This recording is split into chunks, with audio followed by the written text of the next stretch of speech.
Hello friend, अस्सलाम वालेकुम। मैं हूं आपका भाई, आपका दोस्त, आपका होस्ट जावेद टाकानी, जिसके लिए मशहूर है जुमानी चंडानी राणू दे रानी गिद्रोई हिंदानी एक सिर खीर में ट्रे सिर पानी को हाजरा वाले पे जो मिस्टर टाकानी। दोस्तों, साथियों, सजनों से पहले आज हम एक खूबसूरत शहर में मौजूद हैं। उमरकोट एक तारीखी ज़िला है और उस ज़िले का एक खूबसूरत सा शहर है सामारो। और इस वक्त आप देख रहे हैं मेरे बैकग्राउंड में सामारो प्रेस क्लब लिखा हुआ है। मैं इस वक्त सामारो प्रेस क्लब में मौजूद हूँ और आज मैं आपकी मुलाकात जिनसे करवा रहा हूँ, एक खूबसूरत सी यादगार सी मुलाकात। और हमारे सिंध के नामवर दोस्त हैं, बहुत ही खूबसूरती से बहुत ही अच्छा लिखते हैं, बहुत ही अच्छे लफ्ज़ बोलते हैं और बहुत ही प्यारे इंसान है। अल्लाह ताला इनको खुश रखे, आबाद रखे, सलामत रखे। मैं ज़िक्र कर रहा हूँ अपने प्यारे दोस्त जुल्फ़कार खास के लिए। अस्सलाम वालेकुम। वालेकुम सलाम। जुल्फ़कार भाई, कैसे हैं आप? अल्लाह का शुक्र सर, खैरियत आफियत। खैरियत से हैं? ठीक ठाक है, खुश हैं? अल्लाह का शुक्र लगा बस। अच्छा, सामारो प्रेस क्लब में इस वक्त हम मौजूद हैं। आप साफ़ी हैं। पहले तो आप हमारे व्यूवर्स देखने वालों को ये बताएं कि टाकानी ऑनलाइन जो ये आप यूट्यूब चैनल पर हमें देख रहे हैं, उसको लाइक करें, सब्सक्राइब करें और बेल आइकन को दबाना मत भूलें। एक तो ये बात होगी नाज़रीन, ये आप भी ज़रूर कीजिएगा। और सबसे पहले आप हमारे व्यूवर्स को अपने बारे में बताइए कि आपकी पैदाइश कहाँ हुई, आपने कहाँ एजुकेशन हासिल की। जी। अस्सलाम वालेकुम दोस्तों, खैरियत है। उम्मीद अल्लाह आपको सबको खुश रखे। मेरा नाम जुल्फ़कार अली खास के लिए। मैं प्रॉपरली रिहाइश मेरी समारो शहर की है। 1981 में मेरी पैदाइश हुई थी। समारो के साथ एक छोटा सा गांव है हमारा, जिसे हम अभी तो खारोड़ो खास के लिए कहते हैं, लेकिन इससे पहले गांव का हमारे नाम था जुम्मू खान खास के लिए। हमारा गांव वैसे तो एक हम अपनी ज़बान में कहें कि थोड़ा सा जहालत में भी पड़ा हुआ है, लेकिन अब जो नई जनरेशन आ रही है वो कोशिश है कि उनकी वो तहलीम की तरफ राग़िब हो रहे हैं ज़्यादा से ज़्यादा। और हमारे जो भी कज़न्स वगैरह ये वो उनको भी हम यही कह रहे हैं कि बार बार यही कहते आ रहे हैं कि बेटा सबसे ज़्यादा कोशिश करो कि अपनी तहलीम हासिल करो, क्योंकि जो तहलीम है वो एक इंसान को अच्छे से अच्छा इंसान बनाती है। लाज़मी नहीं है कि आप एक अच्छी तहलीम हासिल करो आपको जॉब मिले या और कोई ऐसा कोई सिस्टम हो। तहलीम सिर्फ हम इसलिए हासिल करते हैं कि हम एक अच्छा इंसान बन सकें। उसके अलावा मैं आपको बताता चलूँ कि आजकल जो एक सिस्टम चल रहा है कि जैसे अपना हम ये कह सकते हैं कि अपना कम्युनिकेशन के हवाले से कि जो फेसबुक का दौर है या जैसे जो भी सिस्टम जो चल रहे हैं, जनरेशन नई जो जनरेशन का हिसाब किताब चल रहा है, तो उसमें हम लोग एक तो ये कोशिश करें कि हम थोड़ा सा इस मोबाइल सिस्टम के अलावा भी थोड़ा सा हम अपने दीन के लिए भी टाइम निकालें। कोशिश करें कि हम अपनी नमाज भी पाँचों वक्त पढ़ें जो हमारे पे फ़र्ज़ है। अगर आप 5 वक्त नमाज नहीं पढ़ सकते तो कम से कम एक टाइम हुज़ूर अल्लाह ताला के आगे जाके एक टाइम लाज़मी सिर झुकाएं। जैसे हम कह सकते हैं कि स्कूल में हमारी हाज़िरी एंट्री लाज़मी है, उसके अलावा हम चाहे शायद सारे पीरियड अटेंड ना करें, लेकिन स्कूल में एक दफ़ा हाज़िरी हम अपनी लाज़मी लगवाएं। बिल्कुल, बहुत ही खूबसूरत सी बात की आपने जुल्फ़कार भाई। हुकूक़ अल्लाह के साथ हुकूक़ुल इबाद भी निभाना ज़रूरी है। अल्लाह ताला के हुज़ूर हमें हुकूक़ अल्लाह के लिए 5 टाइम, जो कि इससे पहले 50 टाइम की नमाज़ थी, लेकिन हुज़ूर पाक सल्लल्लाहु अलैहि वसल्लम की वजह से ये 5 टाइम हम मुसलमानों पर नमाज़ फ़र्ज़ की गई है। और हम 5 टाइम नमाज़ ज़रूर पढ़ें। ये हमारे लिए, हमारे औलाद के लिए, हमारे मुल्क के लिए, हमारे लोगों के लिए, हमारे रिश्तेदारों के लिए और अहबाब के लिए बेहद ज़रूरी है। आप ये बताएं कि आपने बतौर सहाफ़ी अपने सहाफ़त का कब आपने सहाफ़त शुरू की? कौन-कौन सी अखबारात में रहे? कौन से टीवी चैनल से वाबस्ता रहे? और आप सहाफ़त के लिए सबसे पहले जो ख़बर का मनोमन जो है बिल्कुल उसके लिए आप क्या करते हैं कि सबसे पहले ख़बर किस टाइप की होनी चाहिए? ये पूरी तफ़सीलात हमारे व्यूअर्स से शेयर करें। जैसा कि मैं इससे सहाफ़त से तो तकरीबन मुझे कोई 2 साल हो गए हैं, मैं सहाफ़त के से एडजस्ट हुआ हूँ। इससे पहले मेरा ज़ाती अपना भी बिज़नेस है, कारोबार है। मेरा खुद का तो पोल्ट्री का भी कारोबार है। उसके अलावा और मुख्तसर जिस हिसाब से भी कारोबार करता आ रहा हूँ, इसमें मेरे भाई भी मेरे साथ होते हैं, वो भी मुझे टाइम देते हैं अपने कारोबार के हिसाब से। लेकिन जो मैंने सहाफ़त ज्वाइन करने का मेरा यही मकसद था कि हमारे जो ये इलाका है, ये जिसे हम कहते हैं कि सिंधी में कि पुठिते पियल, या जैसे हम कहते हैं कि पीछे है, तो हमारे इलाके में, हमारे डिस्ट्रिक्ट में बहुत से ऐसे मसाइल थे गरीबों के साथ, लोगों के साथ, जो आजकल जो हमारे सहाफ़ी हजरात हैं, तो अब मैं उनको गलत भी नहीं कह सकता, तो वो क्या करते थे कि अमूमन जैसे गरीबों के साथ या ऐसे कोई इशू होते थे, वो उनको बयान नहीं कर सकते थे। तो मेरा मकसद सहाफ़त में आने का यही था कि मैं उन गरीबों की आवाज़ बनूँ, वाह वाह, वाह गरीबों की वाह। आवाज़ बनूँ, उन गरीबों के जो मसाइल हैं वो ऐवानों तक पहुँचाऊँ। अब तक आपने कितने लोगों की आवाज़ को ऐवान तक जी पहुंचाया? बिल्कुल, कितने ऐसे लोग थे जिनके आपने मसाइल हल करने की कोशिश की? जी बिल्कुल, बहुत सारे हमारे यहाँ इलाके के लोगों के मसाइल थे, जो हमने सहाफ़त के ज़रिए उनको हम उन मसाइल को आगे लेके आए, उनके मसाइल वो ऐवानों तक पहुँचाए। जैसे हमारा यहाँ बीच में हमारे कुछ गर्ल्स स्कूल थी, जैसे जहाँ में बच्चियाँ पढ़ती थी, गर्ल्स स्कूल वगैरह थी हमारे समारोह शहर की, तो वो जो बच्चियाँ थी उनकी स्कूल वगैरह की दीवारें वगैरह भी नहीं बनी हुई थी। अब ज़ाहिर है वो बच्चियाँ जो थी उनको वो छोटे-छोटे बच्चियाँ जो आती थी स्कूल, उनको वो कुत्ते वगैरह तंग करते थे। तो ऐसे जाके हम लोगों ने उनकी वो चीज़ें हाइलाइट की, हम उनको अखबार के ज़रिए, टीवी चैनलों के ज़रिए हम आगे लेके आए। तो उनसे जो हमारे इलाके के एमपीए और एमएनए वगैरह थे, उनकी जब वो चीज़ें उन नज़रों में आई, तो उन्होंने उस चीज़ को कवर किया, कवर सराहा, करके सराहा। सराहा, कवर किया, सराहा, तो उनको वो उसी टाइम वो चीज़ें जो उनका कंस्ट्रक्शन का काम था, वो उसी टाइम उन लोगों ने शुरू करवा के दिया।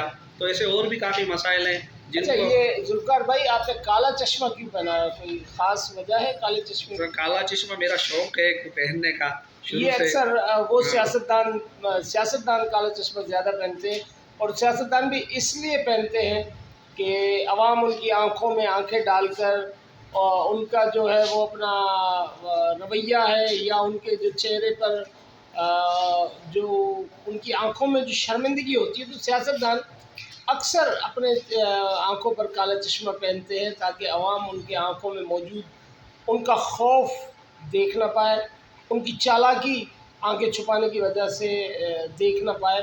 तो आप साफ़ी होकर आप आवाम के हकूक़ का ख़्याल रखते हो, उसके बावजूद आपने आंखें छुपाई हुई हैं, इसकी क्या वजह है? सर बिल्कुल सर ऐसी बात नहीं है, क्योंकि मैं अक्सर बाइक वगैरह पे होता हूँ, तो हमारे इलाके में आप इस वक़्त बाइक पे नहीं हैं, जी हाँ, ऐसा आप प्लीज़ मेहरबानी करें काला चश्मा उतार दें।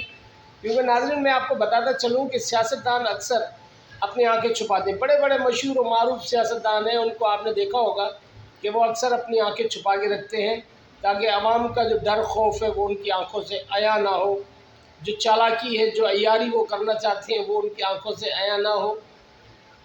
माना कि हम बुरे हैं, हम ही बेवफ़ा भी हैं, माना कि हम बुरे हैं, हम ही बेवफ़ा भी हैं, लेकिन कमी वफ़ा की अभी आप में भी है। जी, ज़ुल्फ़िकार भाई आप अपने बारे में कुछ बता रहे थे। जी बिल्कुल जावेद साहब, आप मैं यही बता रहा था आपको कि मैं अक्सर काला चश्मा इसीलिए इस्तेमाल करता हूँ, क्योंकि जो हमारा इलाका है, एक तो हमारे इलाके में रोड वगैरह नहीं बने हुए हैं। दुनिया हम जहाँ भी गए हैं, घूमे हैं, सिंध में घूमे हैं, पंजाब एरिया जहाँ जहाँ भी गए हुए हैं, वहाँ रोड और तहलीम जो भी सिस्टम है वो माशाल्लाह बिल्कुल बेहतर नमूने से सिस्टम सारा चल रहा है। लेकिन हमारा जो डिस्ट्रिक्ट उमरकोट है, यहाँ हमें सबसे बड़े से बड़ी प्रॉब्लम होती है रोड्स, हमारे पास रोड बिल्कुल नहीं है। तो धूल मिट्टी वगैरह जो भी उड़ती है, तो वो या तो हमारे नाक के ज़रिए हमारे सांसों में जाती है, या सीधी वो हमारी आँखों में आके पड़ती है। तो इसीलिए अब हमारे जो यहाँ के एमपीए और एमएनए हैं, उन लोगों को तो ये चीज़ तो बिल्कुल नज़र नहीं आती अच्छा, है। आपके इलाके के एमपी एमएलए कौन है? जी, हमारे इलाके के एमपीए साईं सरदार सैयद सरदार शाह वज़ीर तहलीम ओह! है। वेरी नाइस, और फैंटास्टिक। जी सैयद हाँ, सरदार शाह जी हाँ, कल्चर के मिनिस्टर हैं, कल्चर बल्कि के आजकल मिनिस्टर तो रहे हैं, वो एजुकेशन के भी अभी मिनिस्टर हैं। वज़ीर तहलीम एजुकेशन के मिनिस्टर माशाअल्लाह, हैं। एमपी माशाअल्लाह। हमारे हैं साईं नवाब मोहम्मद यूसुफ टालपुर साहब, वाह, वाह! जो माशाल्लाह बहुत ही तो पुराने इतने लीडर भी हैं। और इनके अलावा और कौन-सी मौजूद या अहम शख्सियत सामान्य सिटी में रहती हैं? सही बिल्कुल।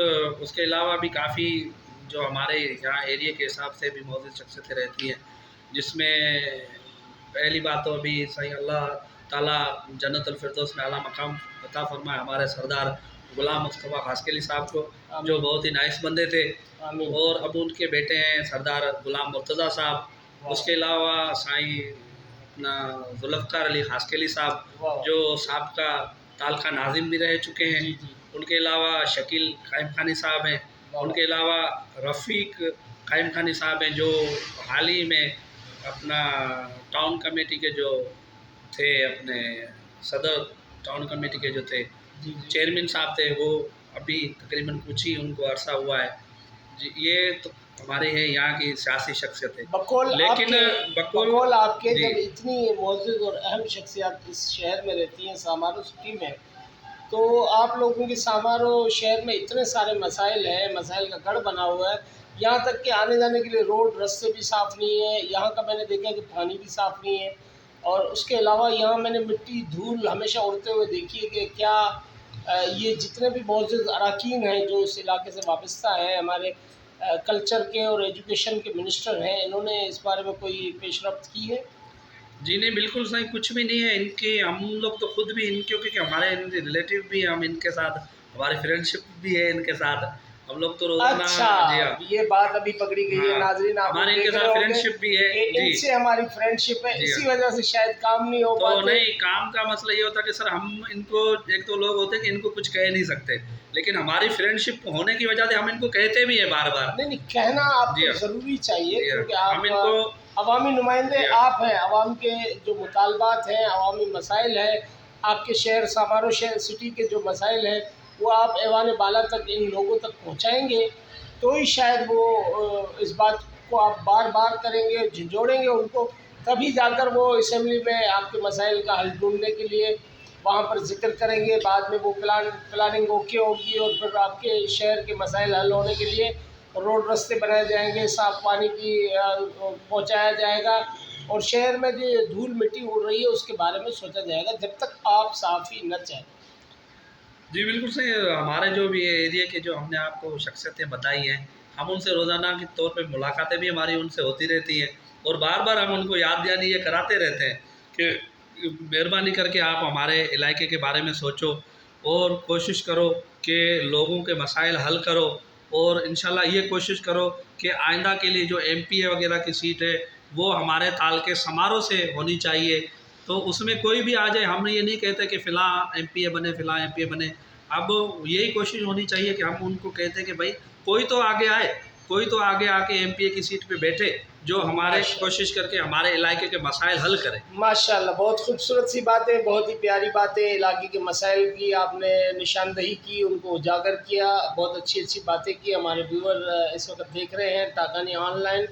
हमारे चैनल को लाइक करें, सब्सक्राइब करें, शेयर करें। आखिर में आप कोई पैगाम देना चाहेंगे भाई? आखिर में सर मैं आप आवाम को एक छोटा सा पैगाम देना चाहता हूँ कि देखो, आजकल जो वक्त चल रहा है, इस कशमकश का वक्त है। हर कोई अपनी राहों पे डगर पे दौड़ता हुआ जा रहा है, लेकिन कोशिश करो कि अपने लिए, अपने रिश्तेदारों के लिए कुछ थोड़ा ज़्यादा वक्त निकालो, और कोशिश करो कि हमेशा एक बड़े दरख्त की तरह रहो कि लोग आके आपकी छैया में बैठें। छैया में बैठने का ये मकसद है कि हमेशा लोगों के साथ भलाई करते रहो, क्योंकि एक तो कहावत है कि भलाई करना हमेशा गले में पड़ती है, लेकिन ऐसा नहीं है। भलाई आप करो, अल्लाह ताला उसका सिला आपको अल्लाह ताला देगा, इंसान नहीं दे सकता। यही मेरी सबसे छोटी रिक्वेस्ट सब दोस्तों से यही है जी। आपके जो मुस्कुराहट है ये बता रही है कि आप मुस्कुराते भी अच्छा हैं, बोलते भी अच्छा हैं, लफ्ज़ जुमले बातें करते भी अच्छे हैं। क्या आपने कभी इश्क किया है? जी बिल्कुल, मैंने इश्क किया, और माशा वही आज इस टाइम मेरी वाइफ भी वही है।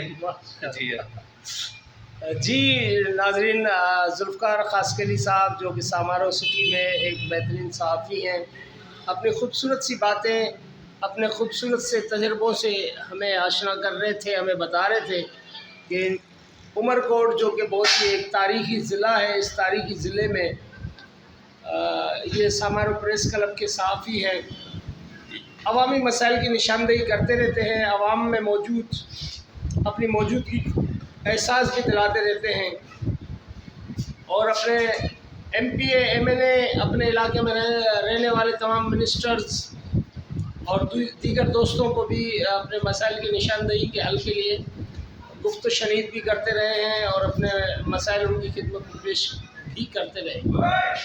हम तो बचाते रह गए दीमक से अपना घर मगर, हम तो बचाते रह गए दीमक से अपना घर मगर, कुछ कीड़े कुर्सियों के पूरा मुल्क खा गए। पाकिस्तान पाइंदाबाद।